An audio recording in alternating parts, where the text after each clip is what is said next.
She walked into the dealership wearing jeans and a simple white t-shirt, inquiring about a luxury car. The salesman looked her up and down with disdain.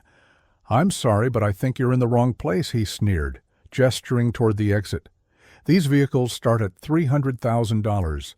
As other staff members snickered and customers stared. Her face flushed with humiliation. She left without a word. The next morning, a gleaming Rolls-Royce Phantom pulled up outside the dealership. When the back door opened, the salesman's jaw dropped. He never saw it coming. The prestigious Boston Luxury Motors sparkled under the morning light. Glass walls showcased a fleet of exotic vehicles that most people would only dream of owning: Porsche, Bentley, Aston Martin, Ferrari, each more expensive than the last. Margaret Collins Maggie. To those who knew her, stepped through the doors, her brown ponytail bouncing slightly with each step. Her simple white t-shirt, well-worn jeans, and minimal makeup reflected a woman who valued practicality over presentation. At 35, she exuded a quiet confidence that came from knowing exactly who she was. What wasn't apparent from her modest appearance was that Maggie was the founder and driving force behind the Collins Foundation for Children with Disabilities, an organization that had transformed thousands of young lives years before meeting her now husband. She had built the foundation from nothing, pouring her heart and education in special needs development into creating real change. As she entered the showroom, her eyes immediately fell on a sleek midnight blue coupe, perfect for her sister's 40th birthday. Caroline had always dreamed of owning a luxury car, and after beating breast cancer last year, Maggie wanted to give her something truly special. She could easily afford it. Her foundation's success and personal investments had made her comfortable in her own right, though few knew that across the showroom, Blake Thompson adjusted his blue tie and straightened his navy suit jacket. As sales manager, he prided himself on being able to spot serious buyers instantly at the sight of Maggie and her casual clothes. He smirked and nodded to his colleagues. This would be amusing. "Good morning." Maggie smiled at a young salesman named Daniel, who approached her. "Welcome to Boston Luxury Motors." "I'm Daniel. Is there something specific you're interested in today?" Before Maggie could respond, Blake smoothly intercepted. "I'll handle this, Daniel," he said, then turned to Maggie with a practiced smile that didn't reach his eyes. "Looking for directions, ma'am." And just like that, Maggie's day at the dealership began, a day that would change perspectives for everyone involved, actually. Maggie replied pleasantly, "I'm interested in that midnight blue coupe." She pointed to the $285,000 vehicle displayed on the elevated platform. Blake Thompson's smile tightened. He's seen this before, people wandering in to daydream about cars they could never afford, with end-of-Monan quotas looming. And 3 serious buyers expected that afternoon. He had no time for fantasies. "That's the limited edition. As you're only 15 were made this year," he said, emphasizing each word as if speaking to a child. "Perhaps I could direct you to our used car division. They're in a separate building, about 3 blocks east." Maggie noticed how his eyes darted over her simple clothing, lingering on her scuff sneakers. She was accustomed to such judgments. Most people had no idea she deliberately chose this way of living, finding freedom and simplicity despite having access to immense wealth. "I'd really like to learn more about this one," she persisted. Politely, "Is it possible to see the interior?" Blake's expression soured behind him. 2 salesmen exchanged knowing glances. "The Azure is by appointment only," he lied smoothly. "Our serious clients typically schedule private viewings." Just then, a couple dressed in designer clothing entered. Blake's demeanor transformed instantly. "Please excuse me," he said to Maggie, without actually looking at her. "Why don't you take a brochure? Daniel can help you with that." He strode toward the couple, arms outstretched. "And welcome, Mr. and Mrs. Harrington. Wonderful to see you again." Daniel, the younger salesman, approached Maggie with an apologetic smile. He couldn't be more than 25, and his suit seemed a size too large. "I'm sorry about that," he said quietly. "Would you like me to tell you about the Azure?" "I would thank you," Maggie replied. As Daniel enthusiastically described the vehicle's features, Maggie noticed Blake leading the well-dressed couple directly to the Azure. He opened the door with flourish, inviting Mrs. Harrington to sit inside the same car he'd claimed was appointment only. "That's quite all right," Maggie assured the now uncomfortable Daniel. "I understand how these things work across the showroom." Blake was performing his well-rehearsed sales routine. "This particular model has a waiting list of 8 months, but I've set aside one for special clients." Mrs. Harrington ran her hand along the leather interior.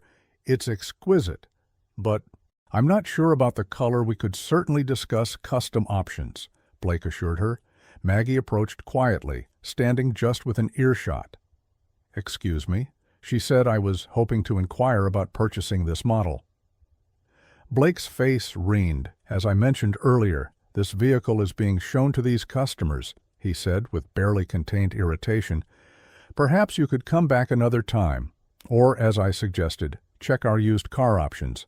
The couple looked uncomfortably between Blake and Maggie. "I'm specifically interested in this car," Maggie stated calmly. "For my sister's birthday next month." Blake stepped away from the Harringtons, lowering his voice. "Look, I understand people like to dream, but this is a place of business. That vehicle will cost more than most homes. Now, I've been patient, but you're interrupting a legitimate sale." Several nearby customers had stopped to watch the uncomfortable exchange. Daniel hovered anxiously at the periphery. "I'm prepared to make a cash purchase today," Maggie said, maintaining her composure. That was when Blake's professional veneer completely cracked. He laughed, a short, harsh sound that echoed across the showroom floor. Several heads turned to cash purchase. "Really?"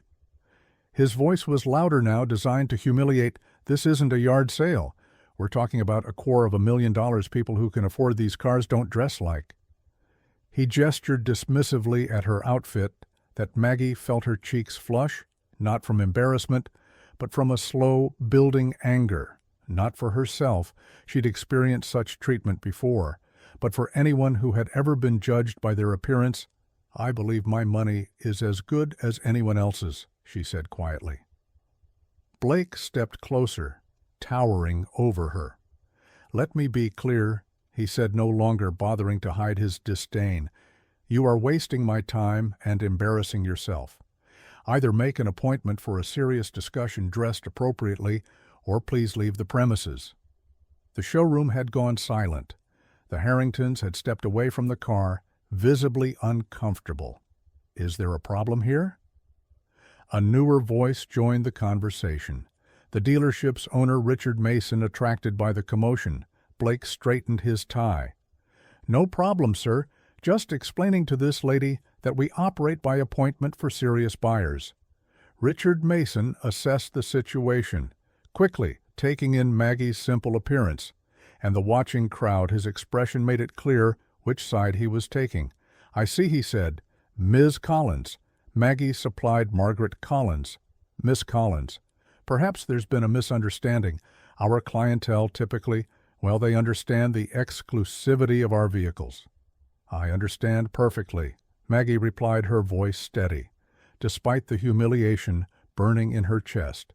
"Your sales manager has made your policies quite clear." Blake stepped forward again, his voice dripping with condescension. "If you're genuinely interested, which I doubt, you can call for an appointment, but I'd suggest bringing proof of funds and dressing the part. These cars," he gestured around the showroom, "are for a certain class of people." A murmur rippled through the onlookers. Someone snickered. Maggie looked around at the judging faces, at Blake's smug expression, at the owner's tacit approval of his employees, behavior she'd faced discrimination before, but rarely so blatantly, so publicly. "I see," she said simply, with dignity intact, but spirits bruised. She turned and walked toward the exit behind her. She heard Blake's voice, not quite quiet enough. "Some people just don't know their place," as she pushed through the glass doors into the morning sunlight. Maggie pulled out her phone. The humiliation stung, but a small, resolute smile formed on her lips as she dialed the Collins estate, sat on 5 quiet acres outside Boston, its understated elegance revealing nothing of the billions behind its ownership. Alexander Collins preferred it that way. At 41, the tech visionary had revolutionized renewable energy storage technology, building a fortune while maintaining a deliberately low profile. When Maggie entered his home office, Alexander looked up from his desk, immediately setting aside his work. 15 years of marriage had taught him to read her expressions with precision. Something was wrong. "What happened?" he asked. Moving around the desk to meet her, Maggie sank into a leather chair, the morning's events washing over her anew. "It was educational," she said with a wry smile that didn't reach her eyes. She recounted the experience at the dealership, the condescension, the humiliation, the blatant discrimination. As she spoke, Alexander's expression darkened, but he remained silent, giving her the space to process. "It's not about me," she concluded. "I have the privilege of walking away knowing the truth, but how many people get treated that way every day without the comfort of knowing they actually could afford what they're being denied?" Alexander nodded thoughtfully. In their years together, this was what had always moved him most about Maggie, her consistent concern for others, even when she herself had been wronged. "So what would you like to do about it?" he asked. "Finally, part of me wants to do nothing," she admitted, "just buy Caroline's gift elsewhere. But then I think about that young salesman, Daniel, who treated me with respect regardless of how I was dressed. And I think about all the people who face that kind of judgment without having any recourse." She looked directly at Alexander. "These people need to understand that worth isn't determined by appearance, but I don't want vengeance, I want awareness." Alexander nodded slowly, a plan forming. "I think I might have an idea that accomplishes both." "Nothing too dramatic," Maggie warned, knowing her husband's protective instincts. "No buying the dealership and firing everyone." Alexander laughed. "Nothing so cliché." But maybe he leaned forward, eyes twinkling. "A little.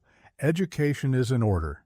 Together they crafted a plan not for revenge, but for enlightenment, something that might change perspectives more effectively than simple retribution. "Are you sure you don't want to come along?" Alexander asked when they'd finalized the details. Maggie shook her head. "This isn't about me needing to witness their comeuppance. It's about them learning to see beyond appearances." She paused, then added with a smile, "But I expect a full report." As evening settled over their home, Alexander made several phone calls, setting things in motion for the following morning. Tomorrow would bring a powerful lesson in humility and the danger of assumptions, not just for Blake Thompson, but for everyone at Boston Luxury Motors. If you're enjoying this story, hit that subscribe button and join our community of story lovers. Now let's get back to see what happens next. The following morning arrived with picture-perfect weather. Blake Thompson entered Boston Luxury Motors with a Conf ID stride, straightening his signature blue tie. Yesterday's incident with the underdressed woman had become an amusing anecdote he'd shared over drinks with colleagues, another delusional dreamer thinking she belonged in the world of luxury. The showroom gleamed under carefully positioned lights, exotic cars arranged strategically to maximize their allure. Blake had just finished the morning staff meeting, emphasizing the importance of qualifying customers properly. Remember, he'd instructed the sales team, "Our time is valuable. We cater to a specific clientele. It's not elitism, it's efficiency."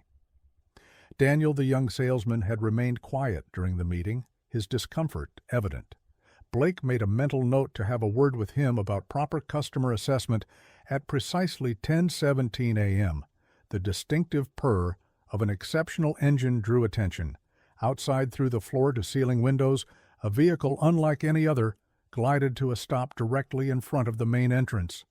Conversations halted mid-sentence. Even Blake, typically unimpressed by luxury vehicles given his daily proximity to them, felt his pulse quicken. A Rolls-Royce Phantom. Extended wheelbase, but not just any Phantom. This was a custom model with a unique midnight blue finish that seemed to shift colors in the sunlight. Conservative estimates would place its value north of $1.2 million. is that Richard Mason, the owner, had emerged from his office, drawn by the sudden silence. The spoke phantom Blake confirmed, already moving toward the entrance. Extremely rare configuration. A uniformed chauffeur exited the Rolls-Royce and walked around to open the rear passenger door. With white-gloved precision from the vehicle emerged a man of commanding presence, tall, impeccably dressed in a tailored suit that whispered rather than shouted its five-fig price tag. His salt-and-pepper hair was perfectly groomed, his posture effortlessly authoritative. Blake's salesman instincts kicked into overdrive. This was beyond a good prospect. This was the kind of client dealerships competed for, the kind whose purchases included not just one vehicle, but potentially an ongoing relationship worth millions. "Good morning, sir. Welcome to Boston Luxury Motors," Blake called out. Intercepting the distinguished visitor before any other salesperson could approach, Blake Thompson, sales manager, "It's an absolute pleasure to have you with us today." The man regarded Ed Blake with an unreadable expression, then offered a polite smile that didn't quite reach his eyes. "Alexander Collins," he replied simply, offering a firm handshake. Blake's mind raced. The name sounded vaguely familiar, but he couldn't immediately place it. Regardless, the Rolls-Royce spoke volumes about the man's financial status. "Mr. Collins, it's truly an honor. What brings you to our humble establishment today?" "Perhaps I could show you our newest arrivals. We just received a limited edition." Alexander raised a hand slightly, halting Blake's practiced pitch, actually. "I'm here about a specific vehicle, the Azure Coupe Midnight Blue." Blake's smile broadened. "Excellent choice. Sir, one of only 15 produced this year. I'd be delighted to show you." "It's actually right over." "I know where it is," Alexander interrupted smoothly. "My wife was here yesterday expressing interest in it." Blake's customer service smile remained fixed, though confusion flickered in his eyes. "Your wife? I don't recall. Perhaps one of my colleagues assisted her." Alexander's expression cooled noticeably. "No, Mr. Thompson, you assisted her, or rather you refused to assist her. Margaret Collins. She was wearing jeans and a white t-shirt. You suggested she might be more comfortable looking at used cars." The blood drained from Blake's face as realization dawned behind him. He heard a small gasp from Daniel, who had been hovering nearby. "Mr. Collins." Blake stammered his usual smooth delivery, abandoning him. "There must be some misunderstanding. We welcome all customers here by now." Richard Mason had approached, sensing a situation developing. "Is everything all right?" Blake Alexander turned his attention to the owner. "Mr. Mason, I presume Richard Mason?" "Yes, indeed. Welcome to Boston Luxury Motors. Thank you. I was just explaining to Mr. Thompson that my wife visited yesterday, interested in purchasing the Azure Coupe as a gift for her sister. She was, however, treated in a manner that I find troubling." Richard's expression shifted rapidly from welcoming to concerned. I'm sorry to hear that. I believe I was briefly involved in a conversation, but I wasn't aware of all the details." Alexander nodded thoughtfully. "The details include your sales manager here suggesting that people like her don't belong in an establishment like this based solely on her casual attire." By now, a small crowd had gathered, other salespeople, support staff, and even a few early customers. The showroom had gone completely silent. "Mr. Collins," Blake began, desperation creeping into his voice. If there was any misunderstanding, it wasn't a misunderstanding. Daniel suddenly spoke up. All eyes turned to the young salesman, who looked surprised at his own courage. "Miss Collins was treated poorly. She was polite and specific about her interest in the Azure, and she was dismissed repeatedly based on her appearance." Blake shot Daniel a withering look, but the damage was done. Alexander turned back to Richard Mason. "You know, it's interesting. My wife found it and runs the Collins Foundation for Children with Disabilities. It's been her life's work since before I met her. She's raised over $50 million for specialized medical equipment and educational programs." He paused, letting this sink in. "Maggie chooses to dress simply because she believes in living modestly, despite our means. She finds it keeps her connected to the family. She helps. It's one of the countless reasons I love her." Richard Mason had gone pale. "Mr. Collins, I assure you, this does not reflect the values of our dealership. We pride ourselves on actions, speak louder than mission statements." Mr. Mason Alexander interrupted firmly, "Now regarding the Azure. I'm not here to purchase just one vehicle." Blake perked up slightly at this, a glimmer of professional hope breaking through his distress. "I was planning to purchase the Azure for my wife's sister as Maggie intended, but I was also considering a fleet replacement for our corporate vehicles, 7 in total, and my personal collection could use updating as well." Mason's eyes widened. A sale of that magnitude would make their quarterly targets in a single transaction. However, Alexander continued, "I find myself questioning whether this is the right establishment for such a sign. If investment, the silence in the showroom was absolute." Blake looked physically ill, Mr. Collins. Richard began desperately. "I cannot apologize enough for this unfortunate incident. I assure you this is not how we conduct business. Please allow us to make this right." Alexander considered this for a moment. "Perhaps there is a way forward," he said finally, "but it would require more than just selling me cars." "Anything," Richard assured him quickly. "The Collins Foundation is hosting a benefit gala next month. We're raising funds for a new adaptive sports complex for children with physical disabilities." "Blake," he turned to the mortified sales manager, "I think your presence would be educational." Blake swallowed hard. "Sir, not as a guest." Alexander clarified, "as a volunteer. The foundation is always looking for people to help with setup, to assist the children to see firsthand the work being done." The implication were clear. This wasn't just about selling cars anymore. It was about learning a fundamental lesson in human value. Additionally, Alexander continued addressing Richard Mason. The dealership might consider implementing a training program on unconscious bias. "I know several excellent consultants." Richard nodded emphatically. "Absolutely, we would welcome such an initiative. As for the vehicles." Alexander turned to Daniel, the young salesman who had spoken up.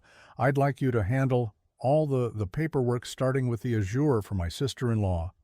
Daniel's eyes widened. "I thank you, sir. I'd be honored." "Good," Alexander said with finality. "Now shall we discuss the specifics of the corporate fleet?" As they moved toward Mason's office, Alexander paused in front of the Azure, running his hand along its sleek contour. "My wife has excellent taste, doesn't she?" Behind them, Blake Thompson stood motionless, his perfect world, fundamentally all altered. The harsh truth had finally dawned on him. He had revealed his character, not by how he treated those he thought important, but by how he treated those he believed were not. 1 month later, the Collins Foundation Benefit Gala transformed the Grand Boston Hotel into a celebration of possibility children with various disabilities and their families, mingled with donors, medical professionals, and supporters near the entrance. Blake Thompson, dressed not in his usual attire, but in the event staff uniform, directed guests and assisted a young boy in a wheelchair. The past month had changed him profoundly. His volunteer work at the foundation had started as an obligation, the price of professional survival. But something unexpected had happened as he witnessed the challenges these children face daily and the dignity with which they met them across the room. Maggie Collins, elegant in a simple blue dress, approached him, despite knowing who she was. Now Blake was struck again by her lack of pretension. "How are you finding the experience?" "Blake?" she asked. He considered the question seriously humbling. He finally answered, "And necessary." Maggie nodded. "Thomas seems to have taken a liking to you," she observed, referring to the boy in the wheelchair. "He's teaching me about adaptive basketball." Blake admitted, "Apparently, I have terrible form." This drew a genuine laugh from Maggie. "He's an honest coach." Blake's expression grew serious. "Mrs. Collins, I know I've apologized formally, but I need to say it directly. I'm truly sorry for how I treated you. There's no excuse. You're right. There isn't." She agreed, but without malice. "The question is what you've learned, that worth isn't determined by appearance, position, or possessions." he said thoughtfully, and that everyone deserves respect until they prove otherwise, not the other way around. Good lessons, Maggie acknowledged, expensive ones too. I imagined Blake nodded rule, thinking of the substantial business the dealership had lost when Alexander Collins decided to purchase only the Azure and not the additional fleet worth every penny. He replied sincerely across the room. Alexander joined them, placing a gentle hand on his wife's shoulder. Blake was just sharing some of his insights. Maggie explained. Alexander nodded. I hear you become quite involved with the adaptive sports program. Yes, sir. In fact, I've signed up to continue volunteering after my required period. He hesitated, then added, and I've been working with Mr. Mason on revamping our customer approach at the dealership. No more qualifying by appearance. I'm glad to hear it. Alexander said, then surprised Blake by adding, which reminds me that corporate fleet I mentioned we're still in the market. Perhaps you could handle that transaction. Daniel speaks highly of how you've been mentoring him. Blake's expression registered shock before settling into genuine gratitude. I would be honored, Mr. Collins truly honored. Later that evening, as the event wound down, Blake watched Maggie and Alexander Collins working the room, not flaunting their wealth or influence, but connecting genuinely with each child and family. He reflected on how completely his perception had been transformed. A month ago, he would have dismissed someone like Maggie Collins based on her casual appearance. Now he understood that true value ran deeper than designer labels, lie cars, or executive titles. As Blake helped Thomas back into his wheelchair, after a photo session, the boy grinned up at him. You know what, Mr. Blake? You're pretty cool for a grown-up. Blake smiled, coming from you. Thomas, that's the highest compliment I've received in a very long time. And he meant it. We all make judgments based on appearances, don't we? But as Blake Thompson discovered, looking beyond the surface can reveal extraordinary people and life-changing opportunities. If this story resonated with you, please hit that subscribe button and join our community of story lovers. We'd love to hear your thoughts in the comments below. Have you ever misjudged someone based on their appearance or been misjudged yourself? Your experiences might inspire others, and remember, the true measure of wealth has nothing to do with your bank account. It's about how you treat others when you think no one important is watching. See you in our next story, where another powerful lesson awaits.